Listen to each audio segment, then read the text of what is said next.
내 분풀이를 위해서 난 무조건 3심 가야겠어 라는 방식으로 접근을 해서는 대법원에서 제대로 된 심리를 받지도 못하고 심리 불속행 기각을 당할 확률이 높다라는 것을 말해주는 겁니다.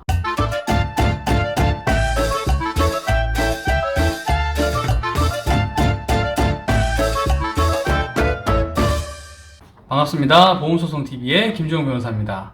상고심까지 제기해서 어떻게든 나는 억울함을 풀고야 말겠다 라고 생각하시는 분들이 많으십니다.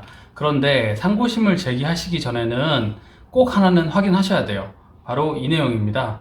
상고심 절차에 관한 특례법이라고 되어 있는데 약칭 상고심법이라고 합니다. 적어도 이 법의 내용은 숙지를 하시고 대법원에 상고심을 제기하셔야 안타깝게 그냥 심리 불속행 기각을 당하는 일은 면하실 수가 있는 거죠. 차근차근 내용을 한번 읽어보도록 하겠습니다. 이 법은 상고심 절차에 관한 특례를 규정함으로써 대법원이 법률심으로서의 기능을 효율적으로 수행하고 법률관계를 신속하게 확정함을 목적으로 한다 라고 되어 있고요. 적용 범위, 민사소송, 가사소송, 행정소송의 상고사건에 적용한다 라고 되어 있습니다. 민사소송법의 규정이 이 법의 규정에 저촉되는 경우에는 이 법에 따른다, 즉 상고심법에 따른다 라고 정하고 있고요. 4조 심리의 불속행, 이 부분이 중요합니다. 이 부분은요, 대법원은 상고 이유에 관한 주장이 다음 각호의 어느 하나의 사유를 포함하지 아니한다고 인정하면 더 나아가 심리를 하지 아니하고 판결로 상고를 기각한다 라고 되어 있습니다. 이 제4조가 얘기하는 게 상당히 중요한 부분인데 무슨 말이냐면 4조에서는 대법원에서 실질적인 판단을 받기 위한 요건이 있으니까 그 요건에 충족되지 않는 사건들은 그대로 심리불속행 기각을 하겠고, 결국은 상고심에서 제대로 된 심사를 받고 싶다, 즉 법률심에 대한 심사를 받고 싶다고 한다면 이 제4조 1항에서 말하는 요건들을 갖추어서 주장 입증하라 라는 얘기를 하시는 거예요. 이게 중요한 건데 이 내용을 한번 보겠습니다. 첫 번째 하나 제가 보여드리면서 한번 얘기를 해볼게요. 첫 번째, 제가 뒤쪽에서도 보이니까 한번 말씀을 드리겠습니다.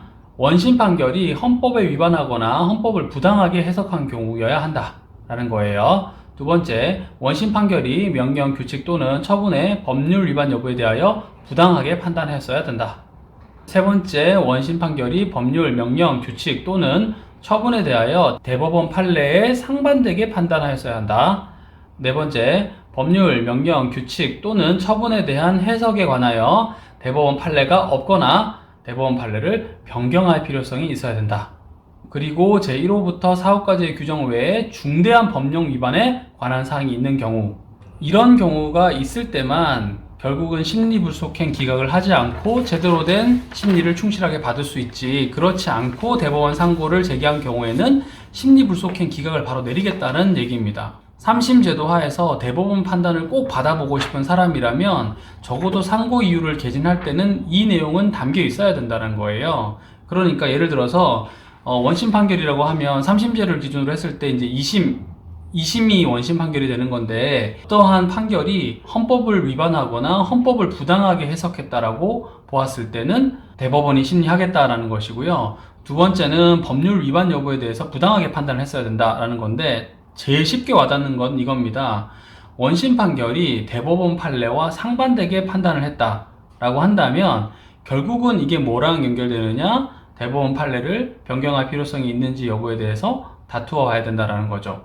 그렇지 않으면 차라리 그 쟁점이 되는 사건에 대해서 대법원 판례가 없는 경우이기 때문에 이번 기회에 대법원 판례를 하나 받아내고 싶다라고 해야만 상고심에서 내가 제대로 된 심리를 받을 수 있다라는 취지의 설명이 되는 겁니다. 자, 그렇다면 어떻게 해야 상고심에서 제대로 법률심 판단을 받을 수 있는지 알게 됐으니까 어떤 전략이 필요하냐? 적어도 기존 판례에 대해서는 명확하게 다 숙지를 해야 됩니다. 그리고 나서 이번에 다투고 있는 우리 사건에 관해서 명확한 대법원 판례가 없습니다. 그러니까 이 판례를 만들어 주십시오 라고 입장 정리를 하면 그나마 대법원에서 심리를 받기가 좋겠죠. 아니면 기존의 대법원 판례가 명백하게 잘못되었다라는 것을 밝혀내야 되는데, 그런 부분에 있어서는 전문적인 지식을 갖고 있는 변호사 도움을 반드시 받으셔야 되는 거죠. 그렇기 때문에 일반인이 내 분풀이를 위해서 난 무조건 3심 가야겠어 라는 방식으로 접근을 해서는 대법원에서 제대로 된 심리를 받지도 못하고 심리 불속행 기각을 당할 확률이 높다라는 것을 말해주는 겁니다. 저 같은 경우는 이런 대법원에서의 심리를 받고 있는 사안도 있단 말입니다. 어떤 경우였냐라고 한다면 기존의 대법원에 명확한 판례가 없는 경우라고 저는 보고 접근을 했습니다. 그런데 대법원의 판례는 없지만 하급심의 판결들이 잘못 판단을 했다는 거죠. 이 영상을 보시는 분들 중에서 아니 김주영 변호사 당신이 뭔데 원심 판결 판사님이 한 판결이 잘못됐다라고 감히 이야기하느냐라고 얘기하시는 분이 있을 수 있을 것 같습니다. 그런데 그렇게 접근하실 것만은 아니에요. 왜냐하면 기존의 판결에 대해서 문제를 제기하는 변호사들이 있기 때문에 결국은 그 변호사들의 의견에 귀를 기울이고 대법원에서 다시 심리를 하게 되는 겁니다. 기존의 판결에 대해서 수긍하는 입장으로만 결국은 사건을 진행하다 보면 변화 있는 판결을 받아내는 것은 불가능하다라는 결론이 나오지 않습니까? 그래서 기존의 하급심에서 쌓여있던 판례들이 문제가 있다라고 한다면 그 부분은 정확하게 지적을 하고 제대로 한번 판단을 받아봅시다 라고 하는 게 꼭 필요합니다. 그런데 이런 상고심법에 나와 있는 요건들 중에서 단 하나에도 충족하지 않는데 의뢰인에게 상고심을 권유한다면 그것은 잘못되었다라는 것이죠. 그러니까 그런 부분들에 대해서 판단하시기 전에 상담을 받으신다면 과연 어떤 부분을 근거로 해서 상고심을 진행해 볼 만한 건지에 대해서는 설명을 들으셔야 할 것 같습니다. 기본적으로 유의하실 것은 상고심이 본안 심리로 진행되어서 제대로 된 판단을 받는 것이 쉽지 않다는 겁니다. 대부분의 사건이 심리 불속행 기각을 받게 됩니다. 아시겠죠? 그러니까 억울하니까 무조건 3심을 받아야겠다라고 감정적으로만 접근하지 마시고 과연 이것을 대법원으로 가지고 갈 만한 사건인지 여부에 대해서도 충분히 심도 깊은 상담을 해보시는 게 필요할 것 같습니다.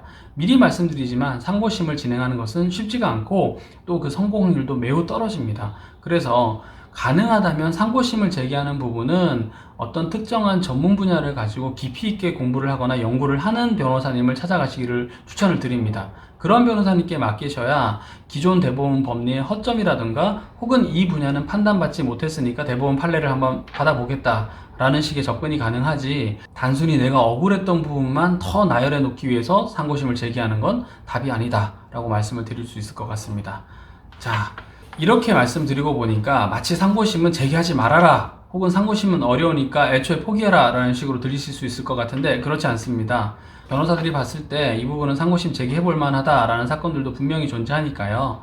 어려운 건 알고 계시되 다만 충분히 상담하시고 감정적이 아니라 법리적으로 내 주장이 받아들여질 가능성이 있을지를 한번 검토는 해보시고 상고심을 제기하셔라 하는 것입니다. 만약에 상고심을 고민하시고 계신 분이 계시다면 그게 보험 분야라고 한다면 제가 보험 전문 변호사니까 심도 깊은 검토를 해드리고 상고심 여부에 대해서 답을 드리도록 하겠습니다. 감사합니다. 저는 지금까지 보험소송TV의 김주영 변호사였습니다. 구독과 좋아요는 큰 힘이 됩니다. 감사합니다.